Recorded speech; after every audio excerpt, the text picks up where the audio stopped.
بسم اللہ الرحمن الرحیم۔ السلام علیکم ورحمۃ اللہ۔ دوستوں، حضرت بایزید بسطامی کا تعلق ایران کے شہر بسطام سے تھا۔ آپ اپنے زمانے کے کبار اولیاء کرام میں سے ہیں۔ اللہ تعالیٰ نے آپ کو جن خوبیوں سے نوازا تھا وہ کم ہی کسی کو نصیب ہوتی ہیں۔ حضرت جنید بغدادی رحمہ اللہ علیہ جیسے عظیم بزرگ بھی سلطان العارفین خواجہ بایزید بسطامی رحمہ اللہ علیہ کی تعریف میں رد اللساں ہیں۔ حضرت جنید رحمہ اللہ علیہ فرماتے ہیں کہ حضرت بایزید بسطامی رحمہ اللہ علیہ کا اولیاء میں مقام ایسے ہے جیسے ملائکہ میں حضرت جبرائیل علیہ السلام کا۔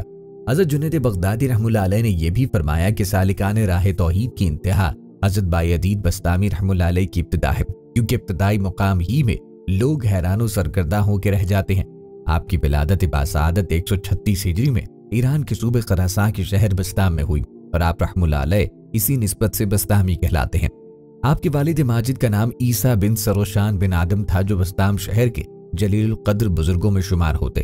خواجہ بایزید بسطامی رحمہ اللہ علیہ کے تذکرہ نویسوں نے لکھا ہے کہ آپ رحمہ اللہ علیہ مادرزاد ولی اللہ تھے اور بچپن سے ہی روحانیت کی طرف مائل تھے۔ بچپن میں جب آپ مکتب میں زیر تعلیم تھے، سورہ لقمان کی آیت میں پہنچے، یعنی میرا شکر اور اپنے ماں باپ کا، تو استاد گرامی سے رخصت لے کے گھر آئے اور والدہ ماجدہ سے عرض کی کہ اللہ تعالیٰ فرماتا ہے کہ شکر کر میرا اور اپنے والدین کا، لیکن میرے لیے 2 گھروں سے نباہ مشکل ہے، لہٰذا یا تو آپ مجھے خدا تعالیٰ سے مانگ لیں تاکہ آپ ہی کا ہو کے رہوں، یا پھر مجھے خدا تعالیٰ ہی کو سونپ دیجیے کہ اسی کا ہو کے رہوں۔ آپ کی والدہ ماجدہ نے فرمایا، میں نے تجھے اپنا حق بخش دیا اور راہ حق میں چھوڑ دیا۔ یہ سن کر آپ بسطام سے نکلے اور 30 سال تک شام کے جنگلوں، صحراؤں اور بیابانوں میں ریاضت و مجاہدت کرتے رہے اور تقریباً 117 علماء و مشائخ سے فیوز و برکات حاصل کیے، جن میں حضرت امام جعفر صادق رضی اللہ تعالیٰ عنہ سر فہرست ہیں۔ معروف روایات کے مطابق خواجہ بایزید بسطامی رحمہ اللہ علیہ کی باطنی تربیت روحانی طور پر حضرت امام جعفر صادق رضی اللہ تعالیٰ عنہ سے ہے۔ حضرت بایزید بسطامی فرماتے ہیں کہ جس کام کو میں مؤخر سمجھتا رہا وہ سب سے مقدم نکلا، اور وہ میری والدہ ماجدہ کی رضا تھی۔ میں جو کچھ ریاضات و مجاہدات اور مسافرت میں ڈھونڈتا رہا وہ اسی میں پایا، کیونکہ جب میں سفر سے واپسی پر اپنے مکان کے دروازے پہ پہنچا اور دروازے سے کان لگا کر سنا تو والدہ ماجدہ وضو کرتے ہوئے ارشاد فرما رہی تھی، یا اللہ میرے مسافر کو راحت سے رکھنا اور بزرگوں سے اس کو خوش رکھ کر اچھا بدلہ دینا۔ یہ سن کر میں زار و قطار روتا رہا، آنسوؤں سے بوند ہوتا رہا۔ پھر دروازے پہ دستک دی تو والدہ ماجدہ نے پوچھا، کون؟ میں نے عرض کی کہ آپ کا مسافر۔ انہوں نے دروازہ کھول کر شرف ملاقات بخشا اور فرمایا، اللہ تم نے اس قدر طویل سفر اختیار کیا کہ روتے روتے میری بصارت ختم ہو گئی اور تیرے غم سے کمر جھک گئی۔ ایک رات آپ کی والدہ ماجدہ نے پانی طلب کیا۔ آپ پانی لینے گئے، کوزے میں پانی نہ تھا، گڑھے میں دیکھا تو وہ بھی خالی۔ چنانچہ پانی کے لیے ندی پر گئے اور جب واپس آئے تو والدہ سو چکی تھی۔ شدید سردی کا موسم، آپ پانی کا کوزہ ہاتھ میں اٹھائے کھڑے رہے۔ جب والدہ ماجدہ کی آنکھ کھلی تو پانی پیا اور آپ کو دعاؤں سے نوازا اور فرمایا کہ کوزہ نیچے کیوں نہ رکھ دیا؟ عرض کیا کہ میں ڈرتا رہا کہ آپ بیدار ہو کر پانی طلب فرمائیں اور میں شاید اس وقت حاضر نہ ہوں۔ خواجہ بایزید بسطامی فرماتے ہیں کہ اسی طرح ایک اور موقع پہ والدہ محترمہ نے فرمایا کہ آدھا دروازہ بند کر دو۔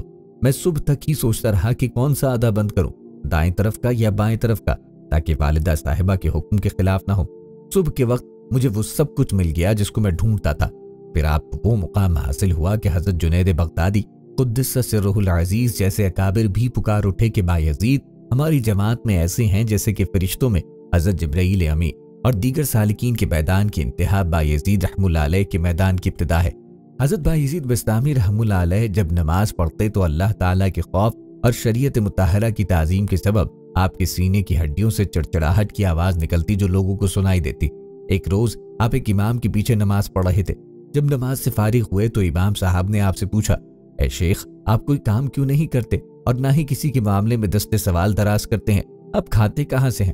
آپ نے فرمایا، ٹھہرو میں نماز کا اعادہ کر لوں، کیونکہ جو شخص اپنے روزی دینے والے کو نہیں پہچانتا اس کے پیچھے نماز جائز نہیں۔ حضرت بایزید رحمہ اللہ علیہ فرمایا کرتے تھے کہ میں سردیوں کی رات میں گدڑی اوڑھے ہوئے ایک جنگل میں سویا ہوا تھا کہ مجھے غسل کی حاجت پیش آ گئی، لیکن شدت سردی کی وجہ سے میرے نفس میں کاہلی پیدا ہو گئی، مگر میں نے بھی گدڑی اوڑھے ہوئے یکپستہ پانی سے غسل کر کے صبح تک وہی بھیگی ہوئی گدڑی اس نیت سے اوڑھے رکھی کہ کاہلی کے جرم میں نفس کو اور بھی زیادہ سردی کا سامنا کرنا پڑے۔ ایک دفعہ کسی نے دریافت کیا کہ آپ بھوک کی کیوں زیادہ تعریف کرتے ہیں؟ خواجہ بایزید بسطامی رحمہ اللہ علیہ نے فرمایا کہ اگر فرعون بھوکا ہوتا تو انا ربکم الاعلی نہ کہتا، کسی نے ایک ایسے شخص کو مرنے کے بعد دیکھا جو اعمال صالحہ سے بہت دور تھا اور پوچھا کہ تیرا کیا حال ہے؟ تو اس نے کہا کہ اگرچہ میں بہت گناہگار انسان تھا مگر اللہ تعالیٰ نے مجھے بخش دیا۔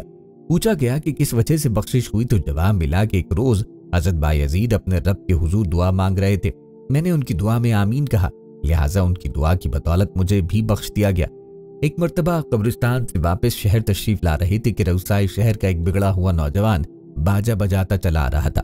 آپ نے اسے دیکھ کر لا حول ولا قوت الا باللہ العلی العظیم پڑھا۔ اس رئیس زادے نے اپنا باجا آپ کے سر اقدس پہ زور سے مارا کہ باجا ٹوٹ گیا اور آپ کا سر مبارک پھٹ گیا۔ دوسرے دن صبح کے وقت آپ نے باجے کی قیمت اور حلوے کی ایک پلیٹ اپنے ایک مرید خاص کے ہاتھ اس جوان رائنا کے پاس بھیجی اور معذرت کی کہ کل باجے کے ٹوٹنے سے اس کا نقصان ہو گیا ہے، لہٰذا اس قیمت سے نیا باجا خریدو اور حلوہ کھا کر کل کے غم و غصے کو فراموش کرو۔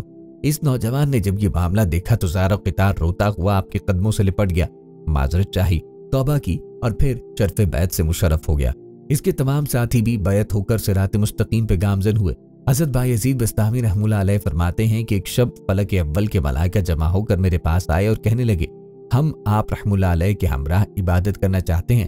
میں نے ان ملائکہ سے کہا کہ میری زبان میں طاقت نہیں جس سے میں ذکر اس الہی کر سکوں، لیکن اس کے باوجود رفتہ رفتہ ساتوں آسمان کے ملائکہ میرے پاس جمع ہوئے اور سب ملائکہ نے وہی خواہش ظاہر کی جو فلک اول کے فرشتوں نے کی تھی، اور میں نے سب ملائکہ کو پہلے ہی جیسا جواب دیا کہ میری زبان میں طاقت نہیں۔ پھر سب ملائکہ نے مجھ سے پوچھا کہ ذکر الہی کی طاقت آپ رحمہ اللہ علیہ میں کب تک پیدا ہوگی؟ تو میں نے کہا کہ قیامت میں جب سزا و جزا ختم ہو جائیں گے اور میں طواف عرش کرتا ہوا اللہ اللہ کہہ رہا ہوں گا۔ حضرت بایزید بستامی رحمہ اللہ علیہ فرماتے ہیں کہ کچھ عرصے سے نماز میں مجھے خیال آتا ہے کہ میرا قلب مشرک ہے اور اس کو زنار کی ضرورت ہے۔ حضرت بایزید بستامی رحمہ اللہ علیہ نے فرمایا کہ خدا شناسی کے بعد میں نے خدا کو اپنے لیے کافی سمجھ لیا۔ حضرت بایزید بستامی رحمہ اللہ علیہ نے فرمایا کہ مجھے یہ مرتبہ پہلے حاصل ہوا کہ جس عضو کو رجوع اللہ پایا تو اس سے کنارہ کش ہو کر دوسرے عضو سے کام نکالا۔ حضرت بایزید بستامی رحمہ اللہ علیہ فرماتے ہیں کہ میں نے اللہ سے سوائے اللہ کے کچھ طلب نہیں کیا اور فرمایا کہ مخلوق نے مجموعی طور پر جتنا اللہ کو یاد کیا ہے میں نے تنہا یاد کیا ہے، جس کی وجہ سے اللہ نے مجھ کو یاد فرمایا اور اپنی معرفت سے مجھ کو حیات نو عطا کر دی۔ ایک مرتبہ حضرت بایزید بستامی حج پہ روانہ ہوئے اور چند منازل طے کرنے کے بعد واپس آ گئے۔ جب لوگوں نے وجہ پوچھی تو فرمایا کہ راستے میں مجھے ایک حبشی مل گیا اور اس نے مجھے اصرار کے ساتھ کہا کہ خدا کو بستام میں چھوڑ کر کہاں جاتا ہے، چنانچہ میں واپس آ گیا۔ منقول ہے کہ حضرت بایزید رحمہ اللہ علیہ ریاضت میں اس درجے مستغرق رہتے تھے کہ ایک قیادت مند جو 30 سال سے آپ کا خادم بنا ہوا تھا وہ جب بھی سامنے آتا تو آپ رحمہ اللہ علیہ پوچھتے کہ تیرا نام کیا ہے۔ ایک مرتبہ اس نے عرض کی کہ آپ رحمہ اللہ علیہ میرے ساتھ مذاق کرتے ہیں کہ جب بھی میں سامنے آتا ہوں تو آپ رحمہ اللہ علیہ نام پوچھتے ہیں۔ آپ نے فرمایا میں مذاق نہیں کرتا مگر بلکہ میرے قلب و روح میں اس طرح اللہ تعالیٰ کا نام جاری و ساری ہے کہ اس کے نام کے سوا مجھے کسی نام یاد نہیں رہتا۔ حضرت بایزید بستامی رحمہ اللہ علیہ فرماتے ہیں کہ عام مسلمانوں کے مقام کی انتہا اولیاء اللہ کے مقام کی ابتدا ہے اور اولیاء اللہ کے مقام کی انتہا شہداء کے مقام کی ابتدا ہے اور شہداء کے مقام کی انتہا صدیقین کے مقام کی ابتدا ہے اور صدیقین کے مقام کی انتہا نبیوں کے مقام کی ابتدا اور نبیوں کے مقام کی انتہا رسولوں کے مقام کی ابتدا ہے اور رسولوں کے مقام کی انتہا حضور سید عالم صلی اللہ علیہ وآلہ وسلم کے مقام کی ابتدا ہے اور حضور سید عالم صلی اللہ علیہ وآلہ وسلم کے مقام کی انتہا کسی کو بھی معلوم نہیں، صرف اللہ تبارک و تعالی ہی آپ صلی اللہ علیہ وآلہ وسلم کے مقام و مرتبے کو جانتا ہے۔ ایک مرتبہ آپ حج کے لیے روانہ ہوئے تو ہر چند قدم پر جانماز بچھا کر 2 رکعت نماز پڑھتے، یہاں تک کہ 12 سال بعد مکہ مکرمہ پہنچے۔ فرماتے تھے کہ یہ دنیا کے بادشاہوں کا دربار نہیں کہ ایک بارگی وہاں پہنچے۔ اس دفعہ حج سے فارغ ہو کے واپس آ گئے اور مدینہ منورہ میں زیارت روضہ رسول صلی اللہ علیہ وآلہ وسلم کے لیے حاضر نہ ہوئے۔ فرمایا کہ زیارت روضہ مقدسہ کو حج کے تابع بنانا خلاف ادب ہے۔ اگلے سال روضہ مقدسہ کی زیارت کے لیے علیحدہ احرام باندھا۔ حضرت ذوالنون مصری رحمہ اللہ علیہ نے آپ کے پاس پیغام بھیجا، اے بایزید رات کو جنگل میں آرام اور سکون سے سوتے ہو؟ قافلہ تو چلا گیا۔ آپ نے جواباً ارشاد فرمایا کہ کامل تو وہ ہے جو رات کو سو جائے اور صبح کو قافلہ اترنے سے پہلے منزل پہ پہنچ جائے۔ حضرت ذوالنون یہ سن کے رو پڑے اور کہا کہ بایزید تمہیں مبارک ہو، میں اس مرتبے کو نہیں پہنچا۔ ایک شب حضرت بایزید بستامی رحمہ اللہ علیہ کو عبادت میں لذت محسوس نہ ہوئی تو خادم سے فرمایا دیکھو گھر میں کیا چیز موجود ہے۔ چنانچہ انگور کا ایک خوشہ نکلا تو آپ رحمہ اللہ علیہ نے فرمایا کسی کو دے دو۔ اس کے بعد آپ رحمہ اللہ علیہ کے اوپر انوار کی بارش ہونے لگی और जिक्र रियासत में लज्जत महसूस होने लगी। एक मर्तबा एक शख्स हजरत बायजीद रहमतुल्लाह अलैह की ज़ियारत को आया। जब वापस जाने लगा तो कहने लगा, मैंने आपकी कोई करामत नहीं देखी। हजरत बायजीद रहमतुल्लाह अलैह ने फरमाया कि तुमने अपने क़याम के दौरान मेरा कोई अमल खिलाफ सुन्नत देखा? तो उस शख्स ने नफी में जवाब दिया। फिर आपने फरमाया, इससे बढ़कर और क्या करामत चाहते हो? एक मर्तबा हजरत बायजीद बस्तामी रहमतुल्लाह अलैह कहीं तशरीफ ले जा रहे थे कि एक इरादतमंद हजरत बायजीद बस्तामी रहमतुल्लाह अलैह के नक्शे पा पर कदम रखकर चलते हुए कहने लगा, मुर्शिद के नक्शे कदम पर चलना इसको कहते हैं। फिर उसी मुरीद ने इस्तिदा की कि मुझे अपनी पोस्तीन का एक टुकड़ा इनायत फरमा दे ताकि मुझे भी बरकत हासिल हो सके। आप रहमतुल्लाह अलैह ने फरमाया, उस वक्त तक मेरी खाल भी सूद बंद नहीं जब तक मुझ जैसा अमल ना हो। हजरत बायजीद बस्तामी रहमतुल्लाह अलैह ने फरमाया कि अगर मैं आला मुजाहिदात का जिक्र करूं तो तुम्हारे फहम से बालातर है, लेकिन मेरा मामूली मुजाहिदा ये है कि एक दिन मैंने अपने नफ्स को इबादत के लिए आमादा करना चाहा तो वो मुनहरिफ हो गया, लेकिन मैंने भी उसे सजा के तौर पर पूरे 1 साल तक पानी से महरूम रखा और कहा, तुम इबादत के लिए तैयार हो जाओ वरना इसी तरह प्यास से तड़पते रहोगे। हजरत बायजीद बस्तामी रहमतुल्लाह अलैह ने फरमाया कि दरवेश का बगैर मुराकबे के चलना निशाने गफलत है, यानी चलते वक्त भी कदमों के साथ अल्लाह हू कहे, एक कदम उठाए तो अल्लाह और दूसरे को उठाए तो हू कहे। हजरत बायजीद बस्तामी रहमतुल्लाह अलैह फरमाते हैं, जो कुछ हासिल होता है वो 2 कदमों में ही होता है, क्योंकि एक कदम अपने हिस्से की तलाश के लिए रखा जाता है और दूसरा अल्लाह ताला के हुक्म के मुताबिक रखा जाता है। हजरत बायजीद बस्तामी रहमतुल्लाह अलैह फरमाते हैं कि सारी उम्र मेरी यही तमन्ना रही कि एक नमाज तो ऐसी अदा करूं कि जो खुदावंद ताला के शायान शान हो, लेकिन अफसोस मैं ऐसा न कर सका। एक रिवायत में आया है कि एक शख्स हजरत बायजीद बस्तामी रहमतुल्लाह अलैह की ज़ियारत को आया और जब वापस जाने लगा तो कहने लगा कि मैंने आप रहमतुल्लाह अलैह की कोई करामत नहीं देखी। हजरत बायजीद बस्तामी रहमतुल्लाह अलैह ने फरमाया कि तुमने अपने क़याम के दौरान मेरा कोई अमल खिलाफ सुन्नत देखा? तो उस शख्स ने नफी में जवाब दिया। फिर हजरत बायजीद बस्तामी रहमतुल्लाह अलैह ने फरमाया, इससे बढ़कर और क्या करामत चाहते हो? हजरत बायजीद बस्तामी रहमतुल्लाह अलैह फरमाते हैं, मोहब्बत ये है कि बंदा अपनी बहुत ज्यादा इबादत को बिल्कुल मामूली समझे और दोस्त की थोड़ी सी अता को बहुत ज्यादा जाने। हजरत बायजीद बस्तामी रहमतुल्लाह अलैह ने खुद फरमाया है कि मोहब्बत में सालिक को चाहिए कि वो अपने अमल और निफाक के बहुत कुछ को कम समझे और महबूब की जानिब से थोड़ी सी अता को ज्यादा तसव्वुर करे। एक शख्स हजरत बायजीद बस्तामी रहमतुल्लाह अलैह के पास आया और कहने लगा, ऐ बायजीद रहमतुल्लाह अलैह, मुझको अल्लाह ताला ने ऐसे मुकाम पर पहुंचा दिया जिस तक दुनिया के किसी आदमी की रसाई नहीं। हजरत बायजीद बस्तामी रहमतुल्लाह अलैह ने पूछा, आखिर वो क्या और कैसा मकाम है? तो उस शख्स ने कहा, अर्श से फर्श तक जो कुछ भी है वो सब मेरे लिए मुसक्कर है। इस पे हजरत बायजीद बस्तामी रहमतुल्लाह अलैह ने फरमाया, ये तो सबसे कमतर दर्जा है जिससे अहले मारिफत सरफराज होते हैं। हजरत बायजीद बस्तामी रहमतुल्लाह अलैह फरमाते हैं, आरिफ कामिल वही है जो आतिश मोहब्बत में जलता रहे। हजरत बायजीद बस्तामी रहमतुल्लाह अलैह फरमाते हैं कि किसी ने एक ऐसे शख्स को मरने के बाद देखा जो आमाले सालेहा से बहुत दूर था और पूछा कि तेरा क्या हाल है? तो उसने कहा कि अगरचे मैं बहुत गुनाहगार इंसान था मगर अल्लाह ने मुझे बख्श दिया। पूछा कि किस वजह से बख्शिश हुई? तो जवाब मिला, एक रोज हजरत बायजीद बस्तामी रहमतुल्लाह अलैह अपने अल्लाह के हुजूर दुआ मांग रहे थे। मैंने उनकी दुआ में आमीन कहा, लिहाजा उनकी दुआ की बदौलत मुझे भी बख्श दिया गया। हजरत बायजीद बस्तामी रहमतुल्लाह अलैह अपनी जिंदगी का एक अजीब व गरीब वाक़या सुनाते हैं कि मैं एक सफर में खलवत से लज्जत हासिल कर रहा था और फिक्र में मुस्तग़रिक़ था और जिक्र से उन्स हासिल कर रहा था कि मेरे दिल में निदा सुनाई थी, ऐ बायजीद, दर समान की तरफ चल और ईसाइयों के साथ उनकी ईद और कुर्बानी में हाजिर हो, इसमें एक शानदार वाक़या होगा। तो मैंने आऊज़ु बिल्लाह पढ़ा और कहा कि फिर इस वसवसे को दोबारा नहीं आने दूंगा। जब रात हुई तो ख्वाब में हातिफ की वही आवाज़ सुनी। जब बेदार हुआ तो बदन में लर्जा था। फिर सोचने लगा कि इस बारे में फरमा बरदारी करूं या ना। तो फिर मेरे बातिन से निदा आई कि डरो मत कि तुम हमारे नज़दीक औलियाए अख्यार में से हो और अबरार के दफ्तर में लिखे हुए हो, लेकिन राहिबों का लिबास पहन लो और हमारी रिजा के लिए जिन्नार बांध लो, आप पर कोई गुनाह या इनकार ना होगा। हजरत शेख फरमाते हैं कि सुबह सवेरे मैंने ईसाइयों का लिबास पहना, जनार को बांधा और दुरे समान पहुंच गया। वो इनकी ईद का दिन था। मुख्तलिफ इलाकों के राहिब दुरे समा के बड़े बड़े राहिब से फैज़याब हासिल करने के लिए और इरशादात सुनने के लिए हाजिर हो रहे थे। मैं भी राहिब के लिबास में उनकी मजलिस में जा बैठा। जब बड़ा राहिब आकर मिंबर पे बैठा तो सब खामोश हो गए। बड़े राहिब ने जब बोलने का इरादा किया तो इसका मिंबर लरजने लगा और कुछ बोल न सका, गोया इसका मुंह किसी ने लगाम से बंद कर रखा है। तो सब राहिब और उलमा कहने लगे, ए मुर्शिद रब्बानी, कौन सी चीज आपको गुफ्तगू से माने है? हम आपके इरशादात से हिदायत पाते हैं और आपके इल्म की इक़्तिदा करते हैं। बड़े राहिब ने कहा कि मेरे बोलने में ये अम्र माने है कि तुम में एक मोहम्मदी शख्स आ बैठा है वो तुम्हारे दीन की आजमाइश के लिए आया है, लेकिन ये उसकी ज्यादती है। सब ने कहा हमें वो शख्स दिखा दो, हम फौरन इसको कत्ल कर डालेंगे। उसने कहा कि बगैर दलील और हुज्जत के इसको कत्ल ना करो। मैं इम्तिहानन उससे इल्म अद्यान के चंद सवाल पूछता हूँ, अगर उसने सबके सही जवाब दिए तो हम उसको छोड़ देंगे, वरना कत्ल कर देंगे, क्योंकि इम्तिहान मर्द की इज्जत होती है या रुसवाई या जिल्लत। सब ने कहा आप जिस तरह चाहे करे, हम आपके ख्वाहिशाती हैं। तो वो बड़ा राहिब मिंबर पे खड़ा होकर पुकारने लगा, ए मोहम्मदी, तुझे मोहम्मद की कसम खड़ा हो जा कि सब लोग तुझे देख सकें। तो बायजीद रहमुल्लाह अलैह खड़े हो गए। उस वक्त आपकी जबान पर रब ताला की तकदीस और तमजीद के कलमात जारी थे।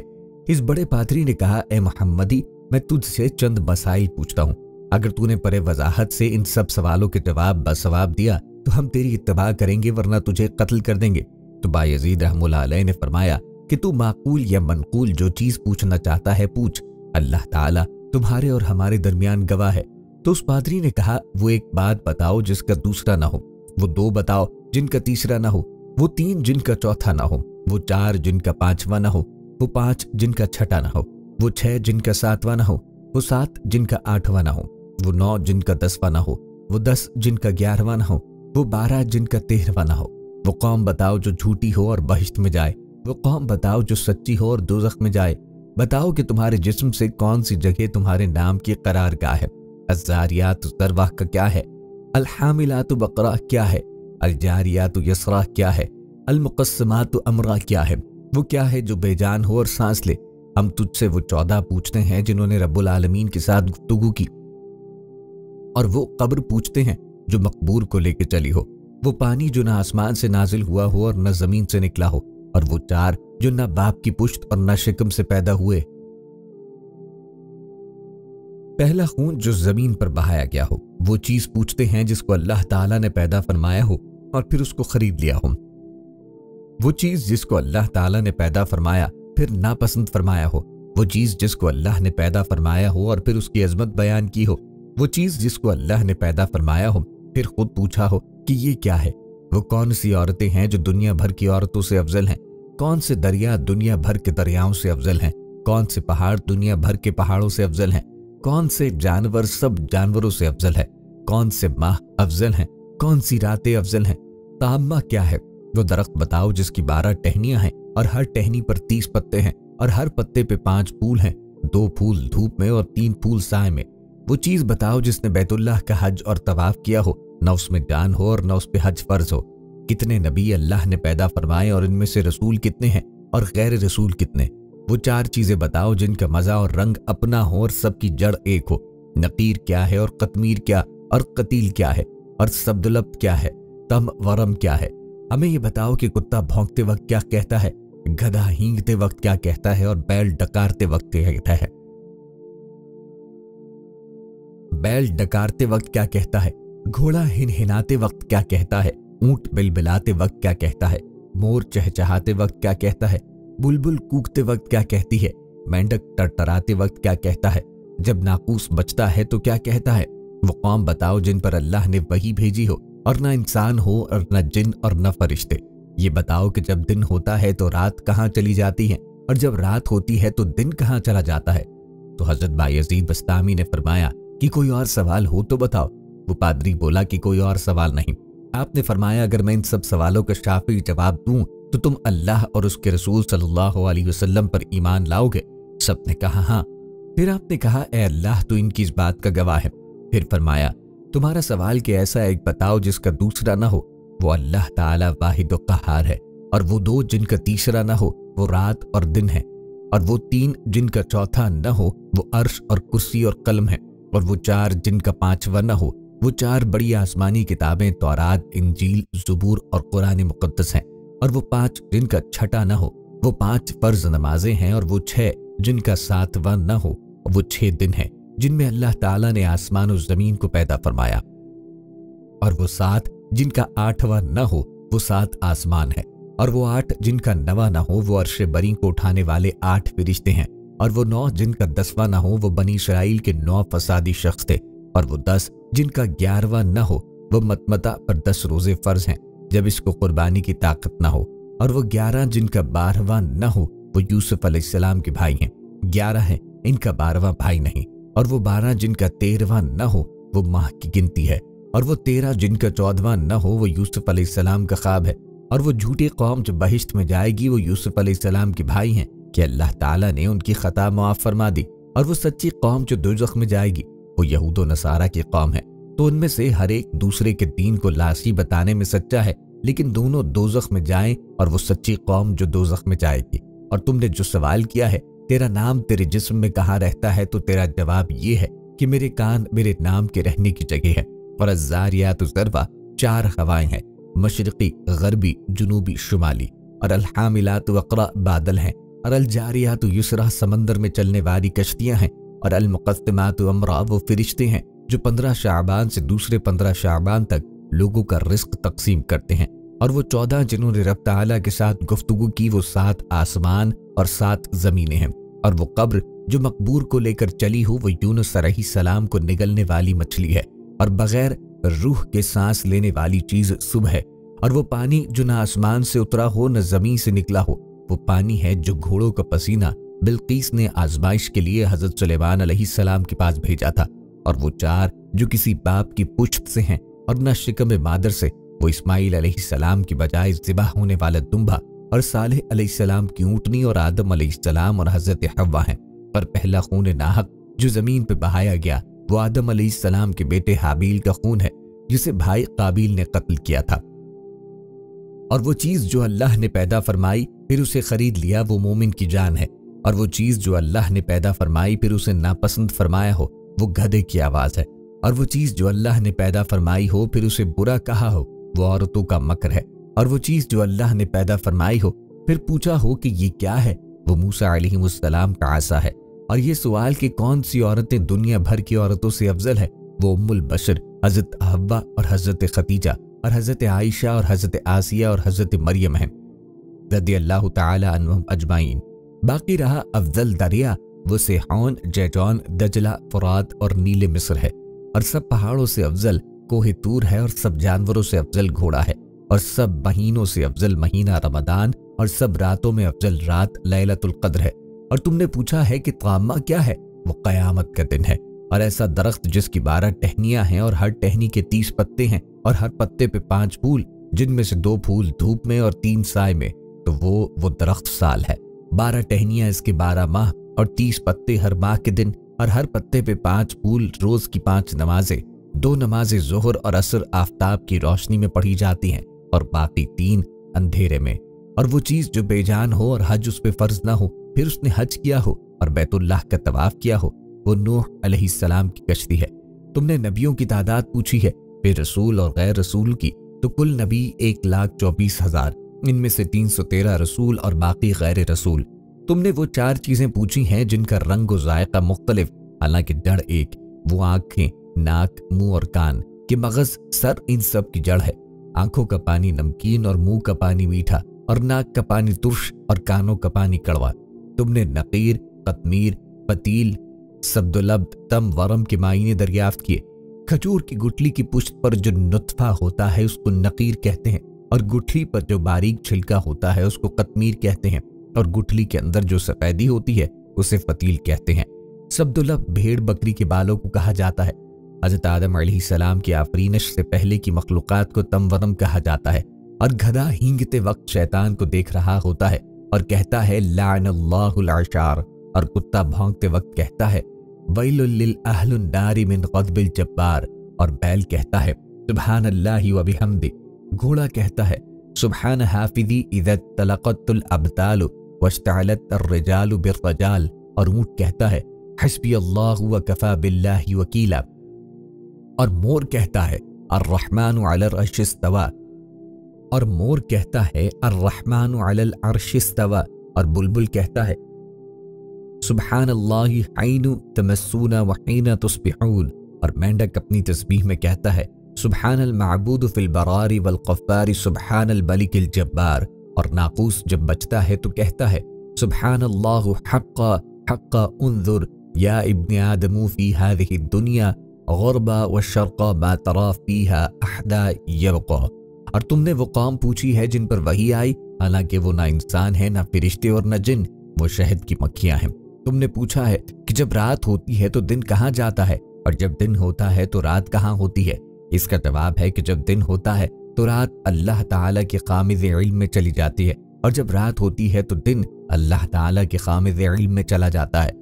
अल्लाह ताला का वो कामिज़ इल्म कि जहाँ किसी मुक़र्रब नबी या फरिश्ते की रसाई नहीं। फिर आपने फरमाया, तुम्हारा कोई ऐसा सवाल रह गया जिसका जवाब न दिया गया हो?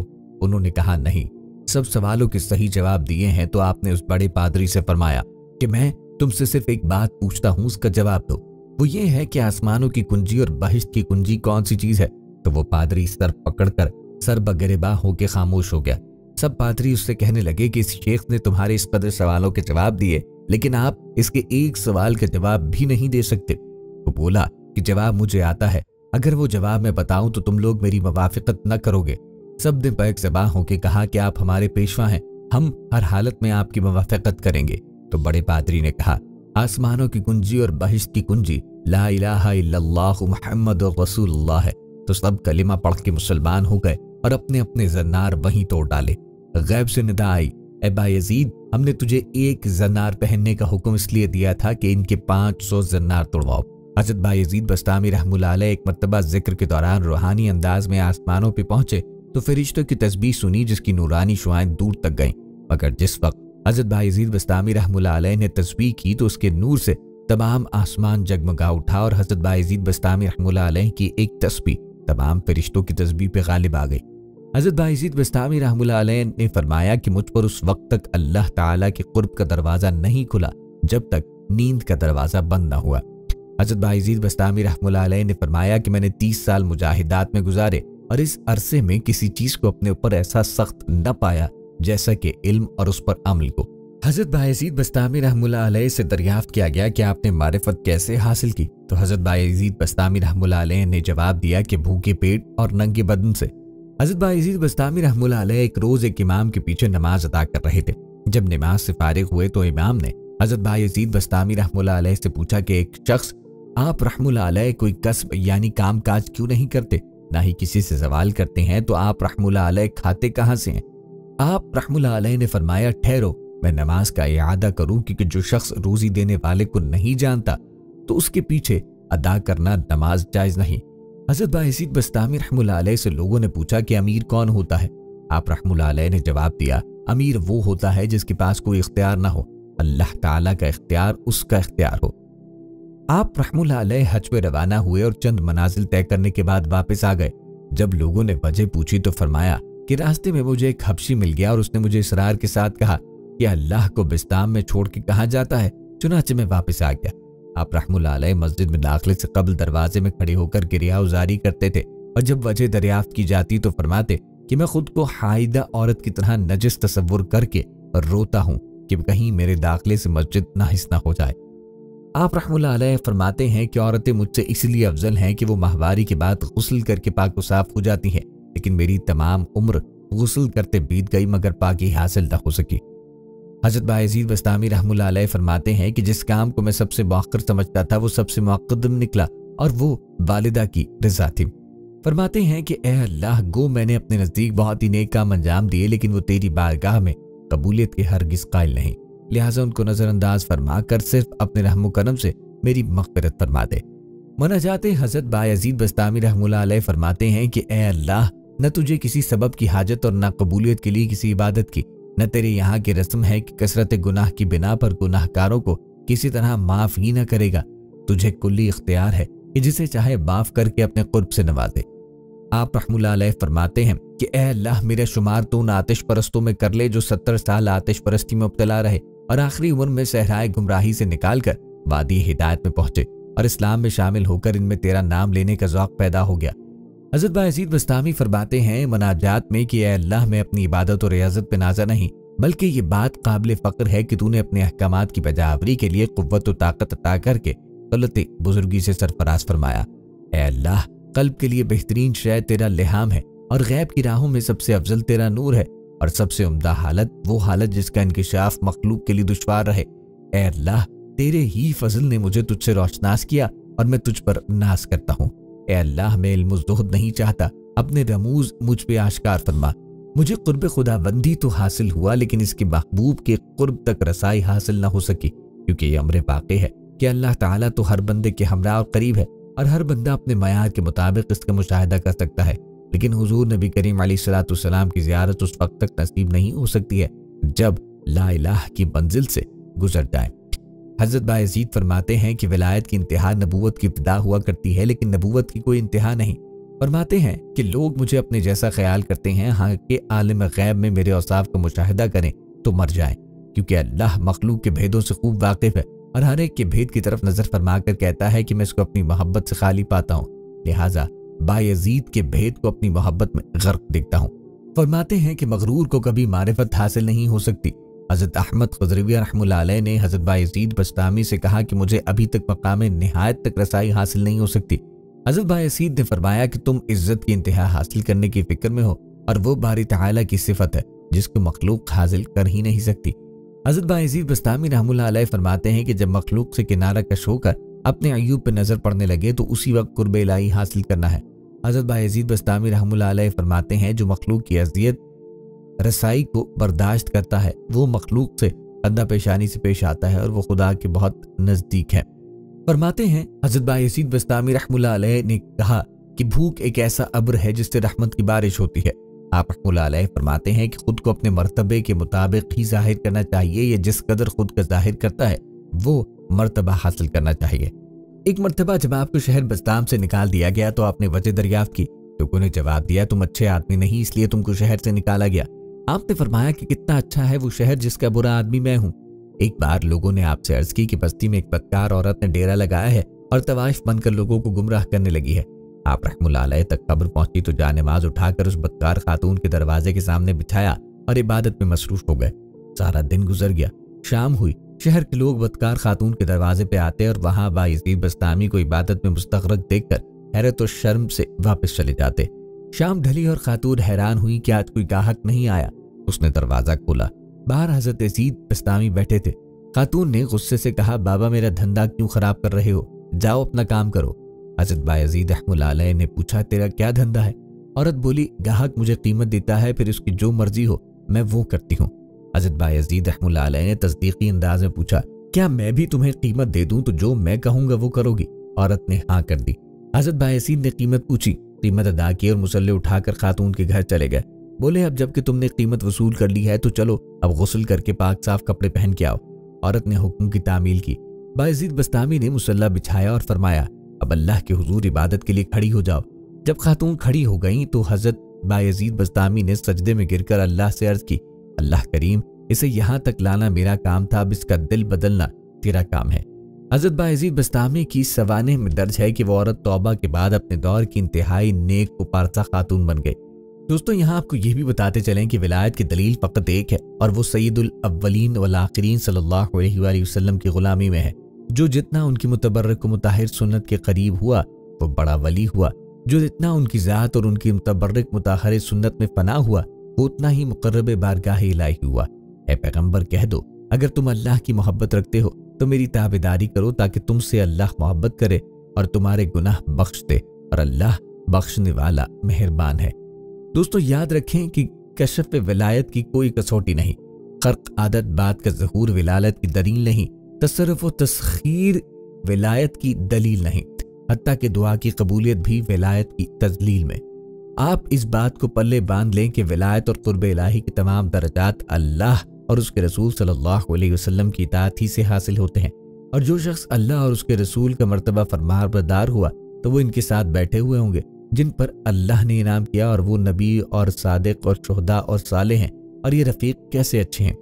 औलिया अल्लाह तो वाजिबुल अदब और वाजिबुल ताज़ीम होते हैं। जो औलिया अल्लाह का अदब न करे और रूह की गहराइयों से उनकी इज्जत न करे वो भी कोई इंसान से इसे इस्तबल में बांधने की ज़रूरत है। हज़रत बायज़ीद बस्तामी रहमतुल्लाह अलैह एक मरतबा सफ़र पे थे, रास्ते में एक जगह क़याम फरमाया, मुरीद भी साथ थे। हज़रत बायज़ीद बस्तामी रहमतुल्लाह अलैह ने अपनी कमीज़ मुबारक धोई। मुरीदैन ने अर्ज़ की आली जाह ये कमीज सामने वाली दीवार पे फैला दी जाए ताकि सूख जाए। फरमाया नहीं, ये जिसकी दीवार है हमने उससे इजाजत नहीं ली। मुरीदों ने अर्ज की फिर इसको दरख्त की टहनी पे लटकाते हैं। इरशाद फरमाया दरख्त की टहनी पे परिंदे बैठते हैं, हम परिंदों से उनके बैठने की जगह नहीं छीन सकते। मुरीदों ने अर्ज की आली जाह پھر اس قمیض مبارک کو ہم گھاس پہ پھیلاتے ہیں۔ ارشاد فرمایا، نہیں، گھاس جانوروں کو کھانا ہے، ہم ان کا کھانا ان سے چھپا نہیں سکتے۔ آخر حضرت بایزید بسطامی رحمہ اللہ علیہ نے اپنی قمیض مبارک کو پھاڑا اور اپنی پیٹھ پہ ڈالا اور اپنی پیٹھ سورج کی طرف کر دی، یہاں تک کہ قمیض مبارک سوکھ گئی۔ دوستو، یہ ہے تقویٰ۔ ہم اس دنیا میں جو بھی کام کریں نہایت سنبھل کے کریں، سوچ سمجھ کر پوری احتیاط کے ساتھ کریں تاکہ کہیں سے کسی سے بھی گناہ یا حق تلفی وغیرہ نہ ہو جائے۔ جس طرح ہم نے اپنی پسند کے نئے اور قیمتی کپڑے پہنے ہو، بارش آ جائیں، راستہ کچا ہو، راستے میں کیچڑ ہو تو ہم وہاں سے سنبھل کر پوری احتیاط کے ساتھ پاؤں رکھتے ہیں، کپڑے سمیٹ لیتے ہیں کہ کہیں پاؤں پھسل نہ جائے، کپڑوں پہ کیچڑ نہ لگ جائے۔ اسی طرح زندگی کے سفر میں ہر کام سنبھل کر خوب سوچ بچار کر کے کرنا چاہیے۔ ہم جو بھی کام کریں اس سے پہلے خوب سوچ لیا جائے کہ کہیں اس کام میں گناہوں کے پہلو تو نہیں۔ دکان بنائی ہے، کاروبار چلانا ہے، نوکری کرنی ہے، شادی کرنی ہے، سفر پہ جانا ہے، کچھ خریدنا بیچنا ہے، قرض جو بھی کرنا ہو پوری احتیاط کے ساتھ سوچ سمجھ کر شرعی رہنمائی لے کے وہ کام کرنا ہے تاکہ ہم گناہوں سے پوری طرح بچ سکے۔ رہی یہ بات کہ تقویٰ کیسے حاصل ہوگا، اس کے لیے عرض ہے کہ تقویٰ کی اصل ہے گناہوں سے بچنا، اور گناہوں سے بچنے کے لیے جن چیزوں کی ضرورت ہوتی ہے ان میں گناہوں کی معلومات، دل میں گناہوں سے نفرت۔ اگر بندے کو گناہوں کی معلومات ہی نہ ہو تو ظاہر ہے وہ گناہوں سے بچ نہ پائے گا، اور اگر گناہوں کی معلومات ہو مگر دل میں گناہوں سے نفرت نہ پائی جائے تب بھی گناہوں سے بچنا نہایت دشوار ہے۔ حضرت داتا گنج بخش نے کشف المعجوب میں ذکر کیا ہے کہ بایزید جب سفر حجاز سے واپس تشریف لائے تو ان کے آنے کی منادی کی گئی۔ لوگوں میں مشہور ہوا کہ بایزید تشریف لائے ہیں۔ شہر کے لوگ جمع ہوئے اور آپ کے استقبال کے لیے شہر سے باہر آئے تاکہ اعزاز و اکرام کے ساتھ شہر میں لائیں۔ حضرت بایزید لوگوں کی آمد و رفت کو دیکھ کر جب ان کی طرف مشغول ہو گئے تو محسوس فرمایا کہ اب ان کا دل بھی تقرب الہی سے دور ہو رہا ہے، تو پریشان ہو گئے۔ لوگوں کو اپنے سے دور کرنے کے لیے آپ نے یہ حیلہ کیا کہ جب وسط شہر میں تشریف لائے تو روٹی کا ایک ٹکڑا نکال کر سرعام چبانا شروع کیا۔ ماہ رمضان میں آپ کے اس عمل پر عوام میں منافرت پیدا ہو گئی اور لوگ حضرت بایزید کو تنہا چھوڑ کر چل دیے۔ کیونکہ یہ واقعہ رمضان شریف میں ہوا تھا، اس لیے لوگوں نے آپ کے سرعام کھانے کے عمل پر سخت ناراضگی کا اظہار کیا۔ حضرت بایزید کے ہمراہ ایک مرید تھا، آپ نے اس مرید سے فرمایا، دیکھا تو نے شریعت مطہرہ کے ایک مسئلے پر میں نے عمل کیا تو لوگوں نے مجھے چھوڑ دیا۔ آپ کا اشارہ مسئلہ شرعی کی طرف تھا کہ مسافر اگر بحالت مسافرت روزہ نہ رکھے تو اس پر گناہ نہیں، وہ اس روزے کی قضا دوسرے ایام میں کر سکتا ہے۔ حضرت داتا گنج بخش رحمہ اللہ علیہ فرماتے ہیں کہ ایسی حالت میں حصول ملازمت کے لیے ایک برا فعل بہتر تھا۔ فرماتے ہیں کہ اگر کوئی 2 رکعت نفل لمبے کر کے پڑھے یا اپنی دین کی مضبوطی سے تھام لے تو آج کل کی عوام اس کے متعلق ریاکاری یا منافقت کا دعویٰ دیتی ہے۔ داتا گنج بخش رحمہ اللہ علیہ فرماتے ہیں کہ اگر کوئی خلاف شریعت عمل کرے اور خود کو ملامتی ظاہر کرے تو یہ سراسر گمراہی، آفت اور حوث کاذب ہے۔ اس وضاحت کے بعد حضرت داتا گنج بخش رحمہ اللہ علیہ نے ریاکار ملامتی فرقے کے متعلق کافی طویل بیان لکھا ہے۔ حضرت بایزید اسی طرح اپنے نفس کا علاج کیا کرتے اور اس کے لیے کبھی نفس پر عتاب فرماتے اور کبھی تکبر کے احساس کا درجہ ہوتا۔ اولیاء اللہ تو واجب الادب اور واجب التعظیم ہوتے ہیں، جو اولیاء اللہ کا ادب نہ کرے اور روح کی گہرائیوں سے ان کی عزت نہ کرے وہ بھی کوئی انسان ہے، اسے استبل میں باندھنے کی ضرورت ہے۔ اولیاء اللہ سے مراد وہ مخلص اہل ایمان ہیں جو اللہ پاک کی بندگی اور گناہوں سے اجتناب کی وجہ سے اللہ کے قریب ہوتے ہیں۔ ولی کے معنی ہیں خدا کا دوست، خدا کے قریب جذبہ عشق رکھنے والا، ایسا عشق جو طالب کو مطلوب کی ذات میں اس قدر محو اور مستغرق کر دیتا ہے، ایسا عشق جو طالب کو مطلوب کی ذات میں اس قدر محو اور مستغرق کر دیتا ہے کہ وہ اللہ پاک کی اطاعت اور رضا سے ذرہ بھر سرتابی نہیں کرتا۔ اولیاء اللہ وہ پاکیزہ اور انعام یافتہ ہستیاں ہیں جو انعمت علیہم کے مقام پر فائز ہیں۔ علم ان کا اعزاز، عشق خداوندی ان کا افتخار، محبت رسول ان کا امتیاز، قرآن ان کی پہچان، عمل صالح ان کی زندگی کا شعار، فقر ان کی ڈھال، سادگی و درویشی ان کی ذرہ بن کر انہیں راہ حق پہ چلتے رہنے کا حوصلہ بخشتے ہیں۔ اولیاء اللہ بندگان خدا گفتار اور کردار میں اللہ کی برہان ہوتے ہیں، اس لیے ان کے ارادوں کی مضبوطی میں قوت خداوندی کا پرتو ہوتا ہے اور ان کے عزائم کی وسعت میں شوکت الہی کے لامتناہی مظاہر پوشیدہ ہوتے ہیں۔ جن ہستیوں کو ان کا رب ہمیشگی عطا کر رہا ہو، حیات دوام سے نواز رہا ہو، جن کے ہر نقش حیات کو اہل ایمان کے جادہ حق کی منزل قرار دے رہا ہو، وہ وقت کی آندھیوں سے کس طور مٹ سکیں گے؟ حقیقت یہ ہے کہ خلق کی ظاہری اور باطنی اصلاح کے لیے انبیاء کرام تشریف لائے۔ جب نبی مکرم حضرت محمد صلی اللہ علیہ وسلم پر سلسلہ نبوت ختم ہو گیا تو نبی کریم علیہ الصلوۃ والسلام کی نظر کرم سے 2 گروہوں کے ذمہ یہ کام سپرد کیا گیا۔ ظاہری اصلاح کے لیے علماء کرام مقرر ہوئے، مگر باطنی اصلاح کے لیے اولیاء اللہ کا گروہ منتخب ہوا۔ تمام ارکان شریعت پہ عمل اور آگہی کا کام علماء کے سپرد ہوا، مگر ان تمام امور میں خلوص کا درس جس کی بدولت مقبولیت کے مقام تک رسائی ممکن ہو اولیاء اللہ کے سپرد ہو۔ ایمان کا درس عالم دین سے ملتا ہے تو اس کی حفاظت کا مقام اولیاء اللہ سے ملتا ہے۔ اسی طرح اولیاء علماء کے شاگرد ہوتے ہیں، لیکن دوسری طرف علماء اولیاء اللہ کے مرید ہیں۔ یہی وجہ تھی کہ بوقت نزع شیطان نے امام فخر الدین رازی عالم دین کے دلائل توڑ دیے، مگر خواجہ نجم الدین کبریٰ نے جو ان کے مرشد اور ولی تھے سینکڑوں میل دور بیٹھے بھی اپنے مرید کی مدد کی اور امام فخر الدین رازی سے بے ساختہ کہلوایا کہ میں نے بغیر دلیل کے خدا کو مانا ہے اور اسی پر میرا ایمان ہے۔ مرشد کامل ولی اللہ کی اس مدد کی وجہ سے مولانا فخر الدین رازی ایمان سلامت لے کر دنیا سے رخصت ہوئے۔ حضرت بایزید بستامی رحمۃ اللہ علیہ فرماتے ہیں کہ اولیاء اللہ مثل کے دشمن ہیں اور دلہن تک ان کی رسائی سوائے اس کے کہ محرم کے کوئی نہیں کر سکتا کہ ولی راہ ولی میں شناست کے مطابق ولی کو ولی ہی جانتا ہے یا وہ شخص جس کو ان نفع پہنچانا چاہے۔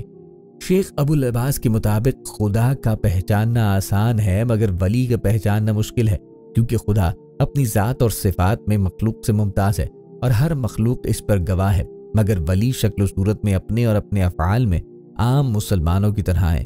حافظ ابن کثیر رحمۃ اللہ علیہ فرماتے ہیں اولیاء اللہ وہ ہیں جن کے دلوں میں ایمان و یقین ہو، جن کا ظاہر تقوی اور پرہیزگاری میں ڈوبا ہوا ہو۔ جتنا تقوی ہوگا اتنی ہی ولایت ہوگی۔ ایسے لوگ محض نہ ڈر اور بے خوف ہیں، قیامت کے دن کی وحشت ان سے دور ہے، نہ وہ کبھی رنج و غم سے آشنا ہوں گے، دنیا میں جو چھوٹ جائے اس پر انہیں حسرت و افسوس نہیں ہوتا۔ سیدنا عبداللہ بن مسعود رضی اللہ عنہ، سیدنا عبداللہ بن عباس رضی اللہ عنہ اور بہت سے سلف صالحین فرماتے ہیں اولیاء اللہ وہ ہیں جن کا چہرہ دیکھنے سے اللہ تبارک و تعالی یاد آ جائے۔ حضرت ابن عباس رضی اللہ عنہ سے مروی ہے کہ رسول اللہ سے اولیاء اللہ کے مطابق پوچھا گیا تو آپ صلی اللہ علیہ وآلہ وسلم نے فرمایا جنہیں دیکھ کر اللہ یاد آ جائے۔ اللہ کے دوستوں کی قلوب اور دل تقوی کی دکانیں ہوتے ہیں، یہی وجہ ہے کہ اللہ تعالیٰ ان سے محبت کرتا ہے۔ رسول کریم علیہ الصلوۃ والسلام کا ارشاد گرامی ہے اللہ اپنے اس بندے سے محبت رکھتا ہے جو متقی بے نیاز اور گمنام ہو۔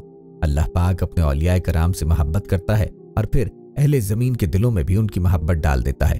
سیدنا ابو ہریرہ رضی اللہ عنہ بیان فرماتے ہیں کہ نبی کریم علیہ الصلوۃ والسلام نے فرمایا جب اللہ کسی بندے سے محبت کرتا ہے تو جبرائیل علیہ السلام کو بآواز بلند یہ بتاتا ہے کہ دیکھو میں فلاں شخص کو دوست رکھتا ہوں، بس تم بھی اس سے محبت رکھو۔ بس جبرائیل بھی اس سے محبت کرتے ہیں۔ پھر جبرائیل آسمانی مخلوق میں ندا دیتے ہیں کہ اللہ عز و جل فلاں بندے سے محبت کرنا ہے، لہٰذا تم بھی اس سے محبت کرو۔ بس آسمان والے بھی اس سے محبت کرنے لگتے ہیں، پھر زمین والوں کے دلوں میں اس کی مقبولیت رکھ دی جاتی ہے۔ اولیاء اللہ مستجاب الدعوات ہوتے ہیں، یعنی ان کی دعا اللہ پاک قبول فرماتا ہے۔ حضرت انس بن مالک رضی اللہ عنہ سے روایت ہے کہ رسول اللہ نے فرمایا بلا شبہ اللہ کے بندوں میں سے بعض ایسے ہیں کہ اگر وہ قسم اٹھا کر کوئی بات کر دیں تو اللہ ضرور پوری کرتا ہے۔ اللہ تعالیٰ کا یہ فرمان اس عمل پہ دلالت کرتا ہے کہ وہ یہ کام اپنے منتخب بندوں سے کراتا ہے۔ جب تک نبوت کا سلسلہ جاری رہا اللہ پاک مخلوق سے کلام کرنا چاہتا تھا تو درمیان میں واسطہ رسالت ضرور لاتا۔ سلسلہ نبوت کے خاتمے کے بعد اولیاء کرام انبیاء کرام کے خلفاء ہیں جو بندے اور خدا کے درمیان وسیلہ ہے۔ اللہ رب العزت نے قرآن مجید میں فرمایا اور ہر بشر کی یہ مجال نہیں کہ اللہ اس سے براہ راست کلام کرے مگر یہ کہ وحی کے ذریعے کسی کو شان نبوت سے سرفراز فرما دے یا پردے کے پیچھے سے بات کرے جیسے موسیٰ علیہ السلام سے طور سونا پر کی، یا کسی فرشتے سے فرستادہ بنا کر بھیجے اور اس کے اذن سے جو اللہ چاہے وہی کرے۔ الغرض عالم بشریت کے لیے خطاب الہی کا واسطہ اور وسیلہ صرف نبی اور رسول ہی ہوگا، بے شک وہ بلند مرتبہ بڑی حکمت والا ہے۔ دوستو یہ تھی ہماری آج کی ویڈیو، امید ہے آپ کو پسند آئی ہوگی۔ مزید ویڈیوز کے لیے چینل کو سبسکرائب کریں اور ساتھ ہی لگے بیل کے بٹن کو دبائیں تاکہ آنے والی ہر نئی ویڈیو کا نوٹیفیکیشن آپ کو بر وقت ملتا رہے۔ اپنی رائے کا اظہار کمنٹ باکس میں لازمن کیجیے۔ ملتے ہیں ایک نئی ویڈیو میں، تب تک کے لیے اللہ حافظ، فی امان اللہ۔